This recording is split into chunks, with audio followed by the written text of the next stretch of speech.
ఇద్దరు సచ్చినాడు. ఈరోజు కొలవే ఉండదు కానీ ఇదొక సంత. అస్సలు బోరింగ్ ఖాళీ లేదు.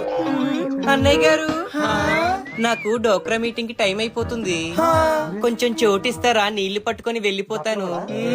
అవ్వా అవ్వా, విన్నాగా అన్నయ్య గారు? మన తెల్లవారుజామున నీళ్ళ కోసం 6 గంటల నుంచి కొట్టుకు సత్తుంటే ఇడి చిమ్మడా ఇప్పుడు వచ్చి నీళ్లు పట్టుకెళ్ళిపోతానంటే ఇడి చేతులు ఇరిగిపోను.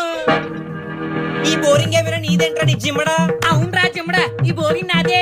నువ్వేంట్రా మీ మాట్లాడుతుంటే మధ్యలో బకెట్ పెడుతున్నావు? తీసేయ్. అవునరా, ఈ బోరింగ్ నాదే. ఎవడ చెప్పుకుంటా చెప్పుకో. మా వీధిలోకి రారా, మా ఆవిడతో చెప్తాను. ఆహా, చెప్తావా?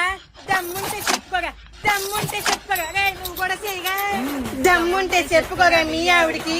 చెప్పుకుంటే వదిలేస్తాయి ఈ నీళ్ళ బింది. మళ్ళీ నడుము మీద బిందేసి నడుచుకుంటూ వస్తాడ్రా ఈ బోరింగ్ కి. నడుచుకుంటూ వస్తాడ్రా ఈ బోరింగ్ కి. తీసేయి. నేను పట్టుకున్న తర్వాత ఎవరైనా సరే